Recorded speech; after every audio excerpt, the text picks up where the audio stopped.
નમસ્કાર દર્શક મિત્રો, આપ નિહાળી રહ્યા છો તાપી મિત્ર ન્યૂઝ ચેનલ। તો હવે નિહાળીએ સમાચાર વિગતવાર। મોરબીના ખોખરા હનુમાન પાસેથી યુવાન 20 દિવસ પહેલા પસાર થઈ રહ્યો હતો, જે દરમિયાન બે બાઇક પર આવેલા અજાણ્યા 4 શખ્સો દ્વારા તે યુવાનના ગળા ઉપર છરી મૂકવામાં આવી હતી। ત્યારબાદ તારી પાસે જે કંઈ હોય તે આપી દે તેવી ધમકી આપવામાં આવી હતી અને રોકડ તથા મોબાઈલની લૂંટ કરીને 4 શખ્સો નાસી ગયા હતા, જેથી ભોગ બનેલા યુવાને 12,500ની લૂંટ થઈ હોવા અંગેની 4 શખ્સો સામે મોરબી તાલુકા પોલીસ સ્ટેશન ખાતે ફરિયાદ નોંધાવી હતી, જેના આધારે પોલીસે 3 શખ્સોની ધરપકડ કરી છે અને બાકીના આરોપીને પકડવા માટે ચક્રો ગતિમાન કર્યા છે। બાંગ્લાદેશમાં હિન્દુઓ પર થતા અત્યાચાર મામલે છેલ્લા ઘણા સમયથી ભારતમાં વિરોધ પ્રદર્શન અને આંદોલનો થઈ રહ્યા છે।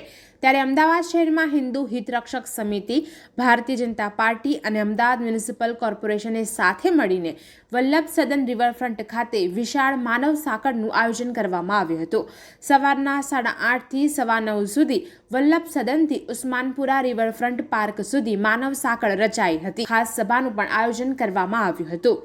અમદાવાદ શહેરના વિવિધ બોર્ડમાંથી ઓછામાં ઓછા 150 લોકો સહિત ભારતીય જનતા પાર્ટીના સંત સમિતિના સભ્યો પણ વહેલી સવારથી જ રિવરફ્રન્ટ ખાતે હાજર રહ્યા હતા। આ ઉપરાંત બાંગ્લાદેશમાં અત્યાચાર બંધ કરો સહિત વિવિધ નારા લગાવવામાં આવ્યા હતા। હાથમાં વિવિધ બેનર લઈ હિન્દુ પર થતા અત્યાચાર બંધ કરવા નારા પોકારી વિરોધ નોંધાવ્યો હતો। આ સાથે ચિન્મયદાસજી મહારાજને મુક્ત કરવા માટે પણ નારા લગાવ્યા હતા।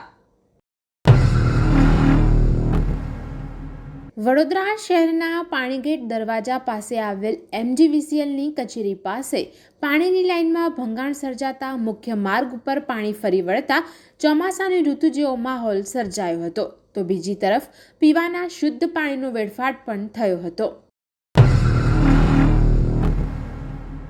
મધ્ય ગુજરાતની સૌથી મોટી સયાજી હોસ્પિટલમાં આગની ઘટના બને તો તેને પહોંચી વળવા માટે શું કરવું તે અંગેના માર્ગદર્શનની ટ્રેનિંગ આપવાનું આયોજન કરવામાં આવ્યું હતું। સયાજી હોસ્પિટલના તબીબી અધિક્ષકની કચેરી ખાતે આવેલા કોન્ફરન્સ હોલમાં આ ટ્રેનિંગ યોજાઈ હતી, જેમાં વડોદરા ફાયર એન્ડ ઇમરજન્સી વિભાગના station fire officer Amit Kumar Chaudhary ઉપસ્થિત રહ્યા હતા અને હાજર સૌને માહિતીસભર ટ્રેનિંગ આપી હતી। આ કાર્યક્રમમાં હોસ્પિટલના તબીબી અધિક્ષક doctor Rajiv Deveshwar, municipal corporator Jagrutiben Kaka, incharge RMO doctor Hitendra Chauhan ખાસ ઉપસ્થિત રહ્યા હતા। ગુજરાત વિધાનસભા મુખ્ય દંડક બાલકૃષ્ણ શુક્લે જણાવ્યું છે કે વડોદરામાં પૂરના પાણી ફરી વળતા ધ્યાને આવ્યું છે કે તળાવમાં પાણીની ઇન્ટેક કેપેસિટી ઓછી થવાથી પરિસ્થિતિ સર્જાઈ હતી, જેથી તળાવો ખાતેના સરકારી જગ્યા ઉપરના દબાણો દૂર કરાશે। આ મામલે વડોદરા કલેક્ટર બિજલ શાહે કહ્યું છે કે વડોદરા પાલિકાના હદ વિસ્તારના રાજા રાણી, રામનાથ, અજબ, દંતેશ્વર સહિતના તળાવ ઊંડા અને બ્યુટિફિકેશનમાં સર્વેમાં ધ્યાનમાં આવ્યું છે કે સરકારી જમીન ઉપર દબાણ હોય તો ભૂતકાળમાં પણ નોટિસો પાઠવી છે। હવે ફરી નોટિસ આપ્યા બાદ હટાવવાની પ્રક્રિયા હાથ ધરાશે। હવામાન નિષ્ણાત અંબાલાલ પટેલ દ્વારા રાજ્યના લોકોને ધ્રુજાવી દેતી ઠંડીની આગાહી કરવામાં આવી છે। રાજ્યમાં આગામી 72 કલાક દરમિયાન અનેક જિલ્લાઓમાં ગાત્રો થીજવી દેતી ઠંડીની આગાહી કરવામાં આવી છે। હવામાન વિભાગ દ્વારા પણ સૌરાષ્ટ્ર કચ્છમાં કોલ્ડ વેવની અસર વર્તવાની શક્યતા વ્યક્ત કરાઈ છે। સવારથી જ રાજ્યમાં લોકો કાશ્મીર જેવી ઠંડીનો અનુભવ કરી રહ્યા છે। તાપમાનનો પારો એક જ રાતમાં 1 થી 6 ડિગ્રી ઘટી જતા લોકો ઠૂઠવાઈ ગયા છે। રાજ્યમાં સિઝનનું સૌથી ઓછું 6.4 ડિગ્રી તાપમાન નલિયામાં નોંધાયું છે। સુરતમાં થોડા દિવસ શાંતિ રહ્યા બાદ ફરી એકવાર હત્યાનો મામલો સામે આવ્યો છે।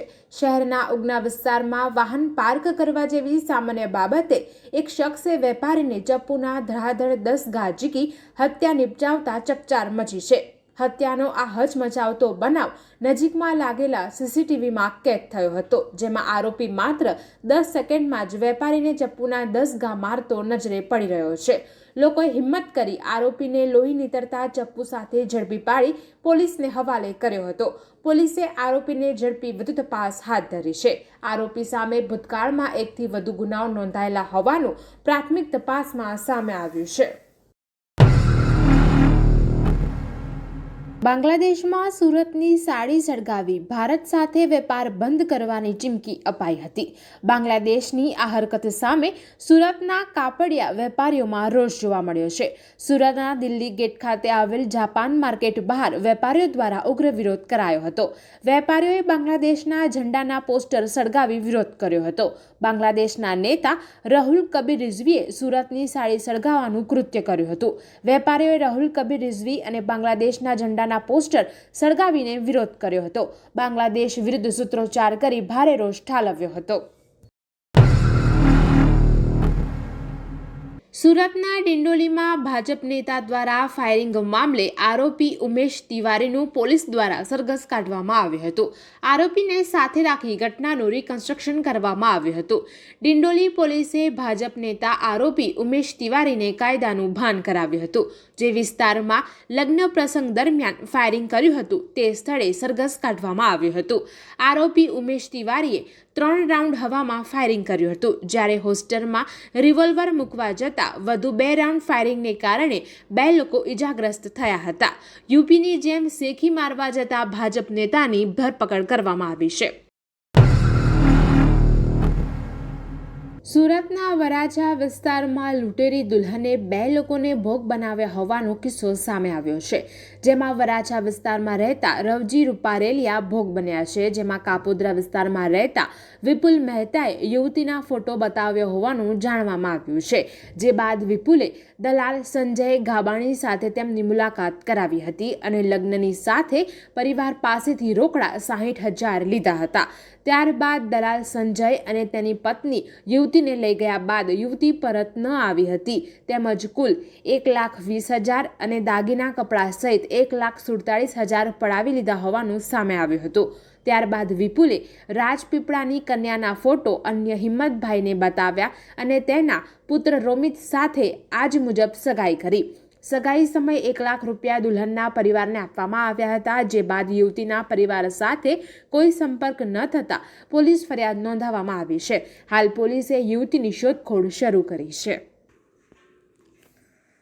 દર્શક મિત્રો, આ હતા અત્યાર સુધીના સમાચાર. આવા જ મહત્વના સમાચાર નિહાળવા જોતા રહો તાપી મિત્ર ન્યૂઝ ચેનલ. અને હા, સબસ્ક્રાઇબ કરવાનું ભૂલશો નહીં.